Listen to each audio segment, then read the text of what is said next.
जम्मू कश्मीर के उधमपुर से बड़ा अपडेट, जहां पर आतंकियों से मुठभेड़ सुरक्षा बलों की जारी है। मुठभेड़ में सीआरपीएफ के इंस्पेक्टर भी शहीद हो गए हैं। उधमपुर के बसंतगढ़ इलाके में ये मुठभेड़ की घटना सामने आई। उधमपुर में सेना का सर्च ऑपरेशन जारी है और ऐसे में ये सर्च ऑपरेशन आतंकियों की तलाश के लिए जारी है। आतंकियों तक पहुंचने की कोशिश हो रही है। उधमपुर में सेना का ऑपरेशन चल रहा है ताकि आतंकियों तक पहुंचा जा सके, आतंकियों को ढूंढा जा सके, उन्हें खत्म किया जा सके। सीआरपीएफ के एक इंस्पेक्टर शहीद हो गए हैं इस मुठभेड़ में। उधमपुर का ये जो बसंतगढ़ है, ये जंगल वाला एरिया है। जम्मू कश्मीर के उधमपुर में सोमवार को आतंकियों की फायरिंग में सीआरपीएफ इंस्पेक्टर की जान चली गई। सीआरपीएफ और जम्मू कश्मीर पुलिस की जॉइंट ऑपरेशन टीम रामनगर के चील इलाके में रूटीन पेट्रोलिंग पर थी। उसी दौरान आतंकियों ने गोलीबारी की। सीआरपीएफ इंस्पेक्टर की पहचान कुलदीप कुमार के रूप में हुई। वो हरियाणा के रहने वाले हैं। जम्मू कश्मीर में आज से चुनावी प्रक्रिया शुरू होने से एक दिन पहले ये आतंकी वारदात हुई है। जम्मू कश्मीर की 90 विधानसभा सीटों पर 3 फेज में 18 सितंबर, 25 सितंबर और 1 अक्टूबर को वोट डाले जाएंगे। इससे पहले डोडा में 14 अगस्त को सुरक्षा बलों और आतंकियों के बीच मुठभेड़ में आर्मी के 48 राष्ट्रीय राइफल के कैप्टन दीपक सिंह शहीद हो गए थे। वो डोडा में असार फॉरेस्ट एरिया में चल रहे एनकाउंटर में टीम को लीड कर रहे थे। 16 जुलाई को भी डोडा में मुठभेड़ के दौरान एक कैप्टन समेत 5 जवान शहीद हुए। कल हमला जम्मू क्षेत्र में हुआ, जो कई साल से कश्मीर की तुलना में शांत रहा है। जम्मू में खासतौर पर पीर पंजाल रेंज के दक्षिणी इलाकों में आतंकी गतिविधियों में तेजी आई है। यहाँ के घने जंगल और खड़ी पहाड़ियां आतंकियों के लिए मानो सेफ गार्ड बन गई हैं और इन्हीं का फायदा आतंकियों के जरिए उठाया जा रहा है। आतंकियों को घेरा जा रहा है। आतंकियों के खात्मे के लिए सेना, सुरक्षा बल के जवान लगातार आगे बढ़ रहे हैं, लेकिन इसी बीच ये जो खड़ी पहाड़ियां हैं उनका फायदा आतंकी उठा रहे हैं। घने जंगलों का फायदा आतंकी उठा रहे हैं और इसी के चलते चैलेंजेस अलग अलग तरीके से सामने सेना के आ रहे हैं। इस खबर को लेकर मेरे सीनियर कुलीग अजय जांडियाल मेरे साथ में जुड़ गए हैं और साथ ही साथ मेजर जनरल रिटायर्ड अनुज माथुर सर मेरे साथ में जुड़े हुए हैं डिफेंस एक्सपर्ट के तौर पर। मेजर जनरल माथुर, स्वागत आपका। सबसे पहले मैं अजय जांडियाल का रुख कर लेती हूं। अजय, चूंकि ताज़ा अपडेट हमारे दर्शकों तक पहुंचाएंगे। अजय, चूंकि आज से ही चुनावी प्रक्रियाओं में तेजी आनी थी, चुनावी प्रक्रिया आज से शुरू होनी थी और उससे ठीक एक दिन पहले फिर से लोगों में दहशत पैदा करने की कोशिश और फिर से हमारे जवान की शहादत, इसे कैसे देखें और अभी मुठभेड़ को लेकर अपडेट क्या है? देखिए, बिल्कुल जिस तरीके से ये हुआ है वो अपने आप में काफ़ी चिंताजनक है, क्योंकि आज ही नॉमिनेशन के लिए नोटिफिकेशन जो है वो निकलने वाली है चुनावों की और पहले चरण में चुनाव जो होने हैं वो इसी इलाके में, जो डोडा किश्तवाड़ का इलाका है वहाँ पर होने हैं। और इस इलाके में अगर चुनाव होने हैं उससे पहले अगर आप देखें तो इस तरह से आतंकी अगर इस तरह की वारदातों को अंजाम देते हैं तो यकीनन आतंकी कहीं ना कहीं ये बताने के प्रयास कर रहे हैं कि जम्मू कश्मीर में हम किसी भी हद तक जा सकते हैं। इस अगर मुठभेड़ की बात करें तो देर शाम देर दोपहर जो है ये हुई है। दरअसल सीआरपीएफ के जो जवान, जिनको पिछले कुछ दिनों में जो ऊपरी इलाके हैं जहां पर जंगल हैं, जहां पर आतंकियों की मौजूदगी की खबर है, वहां पर तैनात किया गया था और सीआरपीएफ और जम्मू कश्मीर के स्पेशल ऑपरेशन ग्रुप की एक टुकड़ी जो है ज्वाइंट ऑपरेशन के तौर पर वहां एक ऑपरेशन को चला रही थी, डोमिनेशन, एरिया डोमिनेशन कर रही थी। मगर अचानक से दूर बैठे आतंकियों ने उन पर फायरिंग की और इस फायरिंग के चलते सीआरपीएफ के एक जवान जो है उनको निशाना बनाया गया। सीआरपीएफ के इंस्पेक्टर जो लीड कर रहे थे, इंस्पेक्टर कुलदीप सिंह जो है इस ग्रुप को लीड कर रहे थे और अचानक से दूर से फायरिंग करके सीधा उनको निशाना बनाया गया। और ये बताता है कि आतंकी जो हैं उनके पास सोफिस्टिकेटेड वेपन हैं, उनके पास स्नाइपर गन्स हैं, जिसके मदद से इस तरह के हमलों को अब अंजाम दिया जा रहा है, जो काफ़ी चुनौती भरा है। आपको ये भी बता दूं कि 90 के दशक में जब आतंकवाद शुरू हुआ उसके बाद 2000 में मुझे याद है कि एक बार इसी तरह से जब चुनावी सभाएं होती थी या नेता जब कहीं जाते थे दूरदराज के इलाकों में, वहां पर भी इस तरह से दूर दराज से रॉकेट लॉन्चर और स्नाइपिंग के जरिए निशाना बनाने के प्रयास होते थे। और उसी चलन को एक बार फिर इन आतंकियों ने पाकिस्तान के इशारे पर जो शुरू किया है वो कहीं न कहीं अब चुनौती भरा रहने वाला है। तुरंत उसके बाद ऑपरेशन चलाया गया था, उस पूरे इलाके की घेराबंदी की गई, एडिशनल ट्रूप्स को वहां पर भेजा भेजा गया है। आज सुबह तड़के जो एक्स्ट्रा डिप्लॉयमेंट है वहां पर एडिशनल ट्रूप जो है वहां भेजे गए हैं। उस जंगल की घेराबंदी करके वहां तलाशी अभियान को चलाया जाएगा और इस चीज को सुनिश्चित किया जा रहा है कि ये आतंकी जो वहां पे छुपे हैं उनको ढूंढ निकाला जा सके। दरअसल आपको बताऊं, जो 3 से 4 आतंकियों के ग्रुप, जो कि 4 या 5 के नंबर में एक एक ग्रुप जो है वहां पे सक्रिय है, और इन आतंकियों की मंशा जो है इस इलाके में रहकर जब भी उन्हें पाकिस्तान से इशारा मिले तो यहां पर किसी हमले को अंजाम देने की है, वही प्रयास वो करना चाहते हैं और ऐसा ही उन्होंने कल भी किया। मगर सुरक्षा बल इस चीज को सुनिश्चित कर रहे हैं कि इन आतंकियों को उस घेराबंदी से निकलने ना दिया जाए और इनको जल्द से जल्द मार गिराया जाए। और देखें तो आप देखें तो कुछ दिन पहले डोडा में आतंकियों की जो वहां पर मूवमेंट दिखी थी, उसके बाद ऑपरेशन को लॉन्च किया गया था। उससे पहले किश्तवाड़ में, इसी तरह से अनंतनाग के कोकरनाग में और उसके पहले बसंतगढ़ में आतंकी जो है वो ट्रेस हुए थे। तो आतंकियों को मार गिराने के लिए कवायद तो तेज की गई है, मगर इस तरह से आतंकियों के जब मुठभेड़ में कोई नुकसान होता है तो यकीनन इस चीज़ पे कहीं ना कहीं जो फोर्सेस हैं वो कहीं ना कहीं इस चीज़ को आगे सुनिश्चित करने में प्रयास करती हैं कि कोई और नुकसान जो है वो ना होने पाए, क्योंकि जंगल का इलाका है और कई किलोमीटर तक फैला हुआ है। और अभी आप देखें बीती रात पूरी रात जो है बारिश रही, इस वक्त फिर से बारिश जो है वो शुरू हो गई है। आप बता रहे हैं कि बारिश भी हो रही है, आप बता रहे हैं घना जंगल का इलाका भी है, खड़ी चट्टानें भी हैं और इन खड़ी पहाड़ियों का फायदा उठाने की कोशिश में लगातार आतंकी हैं। उन आतंकियों के सफाई के लिए, उनके घेराबंदी के लिए लगातार सुरक्षा बल के जवान कोशिश कर रहे हैं। अजय, आप रहिएगा मेरे साथ में।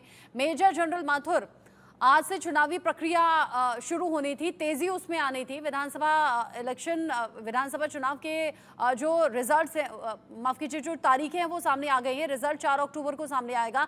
जैसे ही तारीख सामने आई, आतंकी गतिविधियों में और तेजी आ गई और ये जो आतंकी घटनाएं हैं ये लोकसभा इलेक्शन के रिजल्ट के बाद से बहुत तेजी से बढ़ी हैं।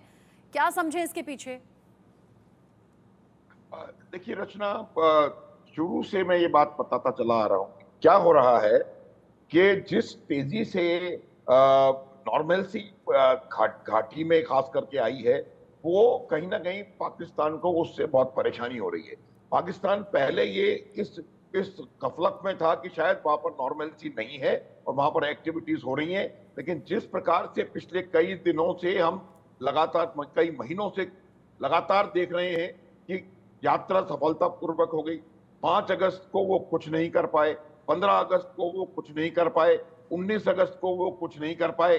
तो आप देखिए, और इलेक्शंस अनाउंस हो गए और इलेक्शंस में भी आप देखें एक खास मैसेज भेजा गया है इलेक्शन से कि सिर्फ 3 चरणों में इलेक्शन किए जाएंगे।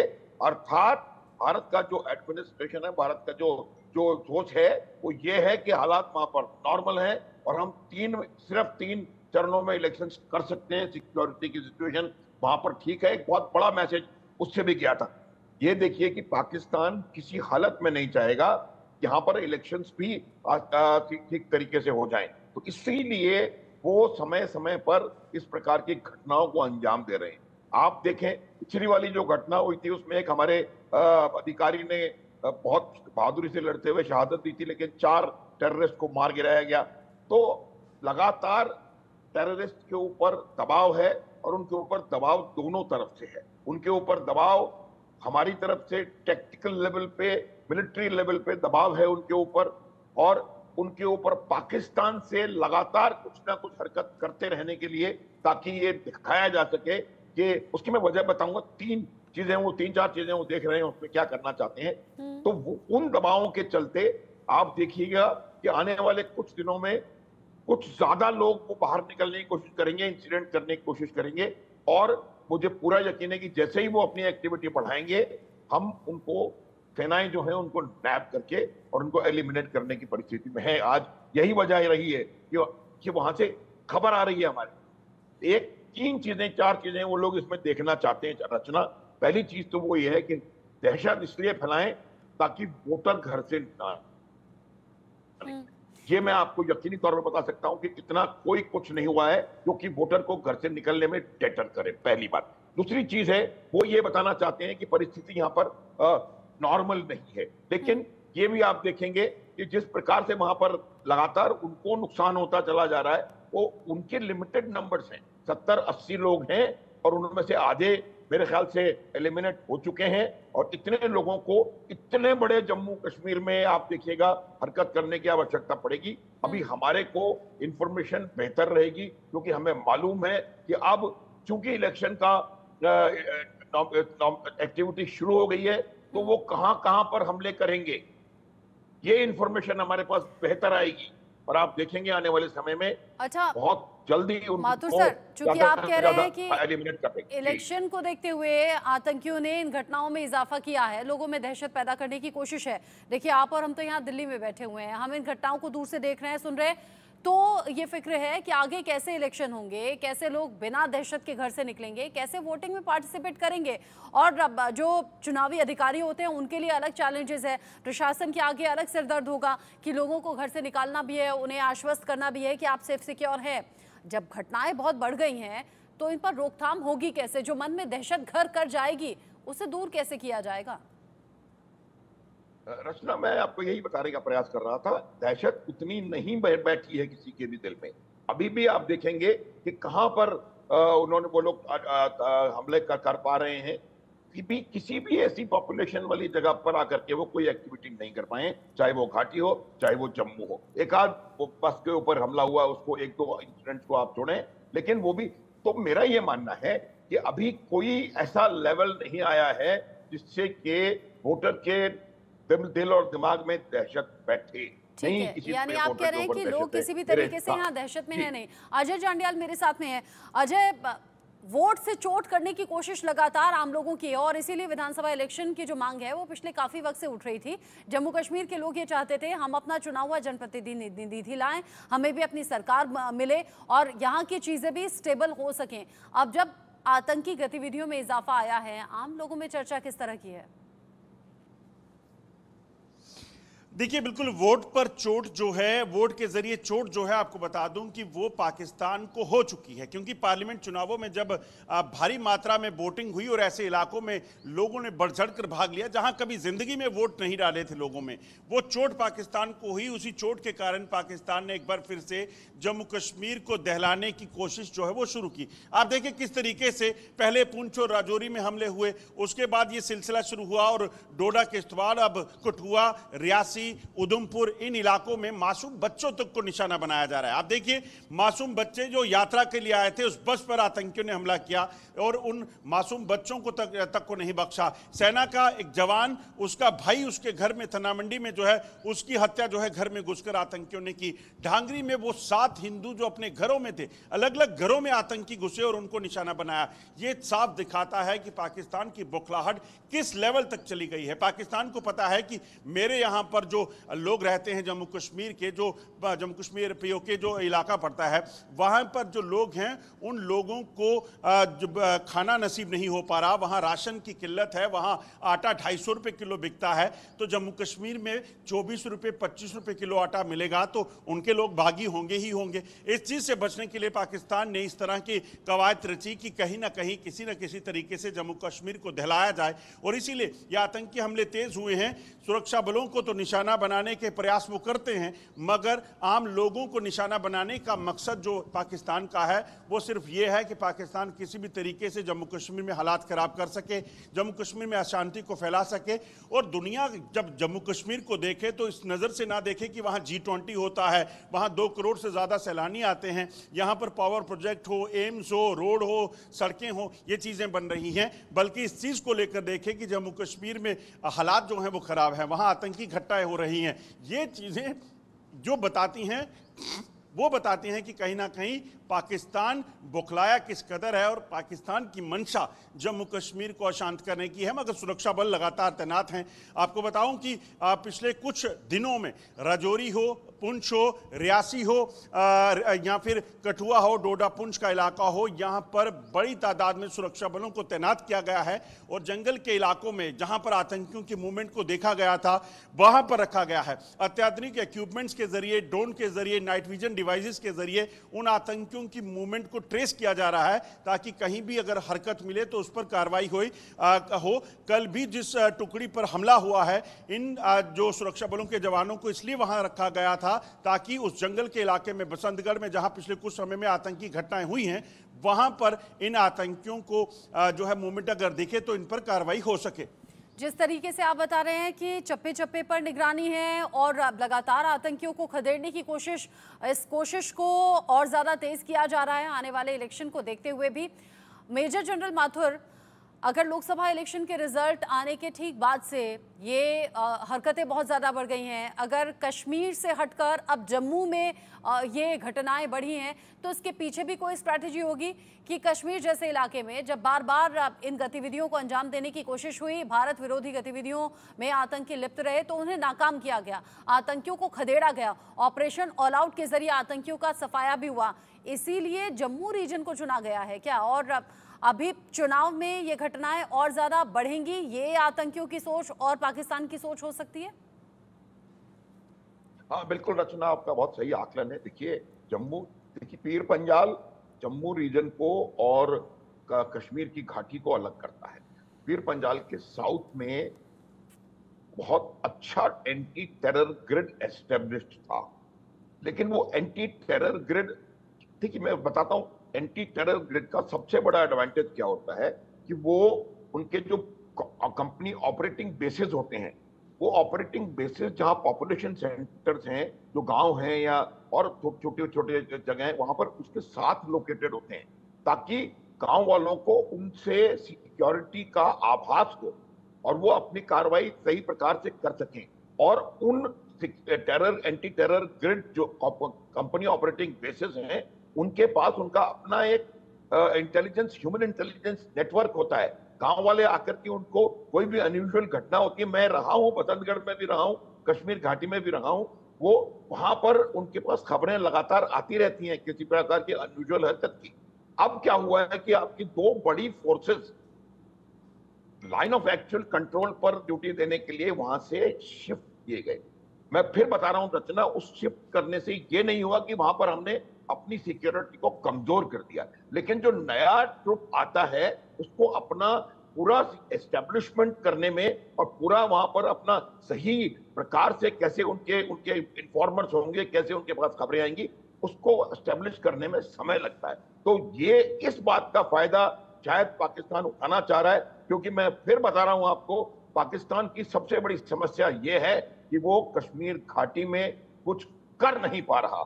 एंटी इन्फिल्ट्रेशन ग्रिड बहुत स्ट्रांग है, इन्फिल्ट्रेशन नहीं हो रहे, रिक्रूटमेंट कश्मीर से नहीं हो रहे, एंटी टेरर ग्रिड जो कंपनी ऑपरेटिंग बेसिस हिंटरलैंड में बने हुए हैं वो बहुत इफेक्टिव हैं, वहां वो कुछ नहीं कर पा रहा, रेयर एरिया में वो कुछ नहीं कर पा रहा, तो उसको कहीं ना कहीं तो कुछ करना पड़ेगा। लेकिन रचना, मैं फिर आपको बता रहा हूं, कोई भी घटना अभी तक इस प्रकार की नहीं हुई है जो कि आपको बहुत जबरदस्त तरीके से वहां के वोटर को, वहां के आम जन को प्रभावित करे और वो वोटिंग ना करे।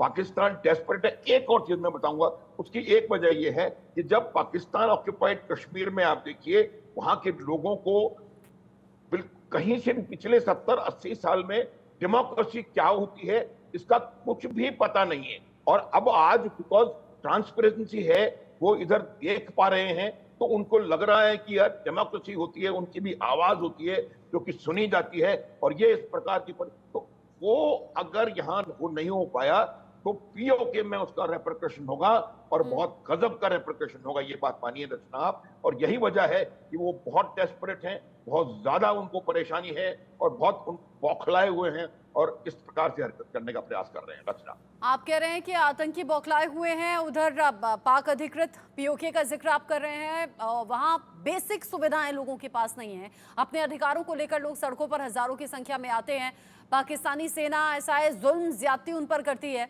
और इधर जहां जम्मू कश्मीर में स्टेबल हुई है चीजें, आर्टिकल 370 हटने के बाद अजय जो हालात बदले हैं, अलग अलग रिपोर्ट में लगातार दर्शकों तक आप वो रिपोर्ट्स पहुंचाते रहे हैं आम लोगों की ही जुबानी, और अब जब 10 साल की अग्नि परीक्षा मोदी सरकार की होने वाली है, लोगों में पॉजिटिविटी है, तो ये बात तो पाकिस्तान को मिर्ची लगनी ही थी। उधर पाक अधिकृत कश्मीर है जो हाथों में तिरंगा लेकर सड़कों पर आकर कहते हैं कि भाई हमें मोदी जैसा नेता चाहिए, हमें भारत में विलय करा दीजिए, और इधर हमारा जम्मू कश्मीर जो न सिर्फ स्टेबल हो रहा है बल्कि वो पॉजिटिविटी लोग महसूस कर रहे हैं, और अब चुनावों की तैयारी है, इसलिए भी ये गतिविधियां बढ़ी हैं। रचना। मेरे से सवाल किया आपने? अजय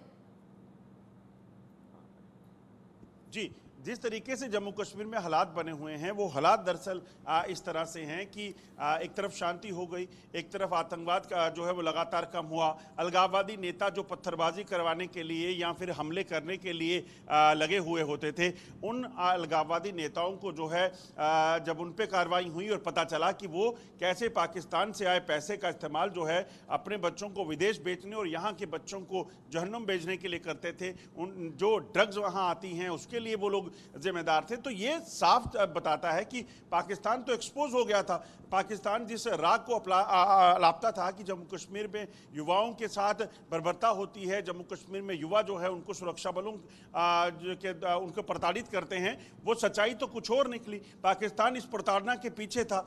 ये चीज़ें जब एक्सपोज पाकिस्तान होने लगा तो दुनिया के सामने पाकिस्तान का जो पर्दाफाश हुआ, पाकिस्तान उस चीज़ से ज़्यादा घबराया हुआ था, क्योंकि एक तरफ कश्मीर की असलियत दुनिया ने देखी जब G20 यहाँ हुआ, विदेशों से सैलानी यहाँ आने लगे। दूसरी तरफ पाकिस्तान के कब्जे के कश्मीर की हालात देखी जब वहाँ पे किस तरह से भुखमरी से लोग जो है वो दो चार हो रहे थे, आटा नहीं मिल रहा है, तेल नहीं मिल रहा है, महंगाई आसमान छू रही है, और लोगों को किस तरह से पाकिस्तानी सेना अगवा करती थी, उनको मौत के घाट उतारती थी। अगर कोई आवाज़ उठाता था तो उसको जेल में भेज दिया जाता था, महिलाओं के साथ बलात्कार हो रहे थे। तो ये चीज़ें जब दुनिया को सामने दिखने लगी तो पाकिस्तान ने ये नई एक बार फिर से प्रयास किया है कि किसी भी तरीके से जम्मू कश्मीर को वापस यहाँ के हालात बदलने होंगे, जम्मू कश्मीर में फिर से खून खराबा करना होगा, खूनी खेल खेलना होगा, क्योंकि यही पाकिस्तान को बचा सकता है, पाकिस्तान को ऐसा लगता है। मगर सुरक्षा बल भी लगातार तैयार हैं सरकार की तरफ से। जैसा हमारे डिफेंस एक्सपर्ट भी बता रहे थे कि ऐसे इलाकों में जो ऊपरी इलाके हैं वहाँ पर ट्रूप्स की तैनाती कर दी गई है। वहाँ पर इस चीज़ को सुनिश्चित किया जा रहा है कि अगर आतंकी वहाँ मौजूद हैं तो हरकत करेंगे तो पकड़े जाएंगे, मारे जाएंगे। उस चीज़ को लेकर कवायद जो है वो तेज़ की गई है, और इसी का नतीजा है कि पिछले लगभग आप देखें तो कुछ दिनों में 4 मुठभेड़ें वहाँ पे हुई। इसमें कोई शक नहीं कि इसमें सेना और सुरक्षा बलों को नुकसान उठाना पड़ा, मगर नौबत अलग तरह की है, ये हालात अलग तरह के हैं। पहले आतंकी जो है वो सेना की टुकड़ी पर हमला करते थे, आतंकी किसी चलते वाहन को निशाना बनाते थे, मगर अब ऐसा नहीं है। अब सुरक्षा बलों के जवान जब भी वहाँ पे टेररिस्ट की मूवमेंट दिखती है तो वहाँ पे टेरर हंटिंग इस वक्त शुरू हुई है, यानी कि अगर टेररिस्ट दिखे, डोडा में असर में जब आतंकियों की मूवमेंट दिखी, सुरक्षा बलों ने वहाँ ऑपरेशन लॉन्च किया और एक टेररिस्ट को मार गिराया गया, एक जख्मी है, अभी भी 2 से 3 आतंकी वहाँ छुपे हैं जंगल में। मगर ये चीज़ें हुई, कोकरनाग में आतंकियों की मूवमेंट दिखी तो वहाँ पर सुरक्षा बलों ने ऑपरेशन लॉन्च किया, 2 सैनिक वहाँ पर शहीद हुए। मगर ये जो चीज़ बदली है वो इसलिए बदली है क्योंकि वहाँ पर डिप्लॉयमेंट को इंश्योर किया गया है, अत्याधुनिक गैजेट्स हों, ड्रोन्स हों, हेलीकॉप्टर्स हों, नाइट विजन डिवाइसेस हों, हथियार हों, वहाँ से उनकी मदद से उन इलाकों को जो है वो ट्रेस किया जा रहा है और आम लोगों की मदद ली जा रही है। आपको बताऊं, आतंकियों में बौखलाहट इस कदर की है कि आतंकी जो हैं जब वहाँ किसी इलाके में जाते हैं, क्योंकि खाना तो चाहिए, वहाँ पर अगर घर में किसी के खाना लेने जाते हैं तो उसकी तस्वीर खींचकर उसे बोलते हैं कि ये तस्वीर हमने अपने बाकी साथियों को भेजी है और अगर तुमने किसी को बताया तो तुम्हें मार दिया जाएगा। तो ये हालात है, आतंकियों में डर, दहशत बहुत है। मगर उन्हें पाकिस्तान ने जो टास्क दिया है यहाँ पर हालात खराब करने का, जब उनको हुक्म मिलेगा वो किसी भी मासूम की जान लेंगे, सुरक्षा बलों पर हमला करेंगे, वो टास्क वो जो है उन्हें कंप्लीट करना है, क्योंकि पैसे की एवज में सब होता है।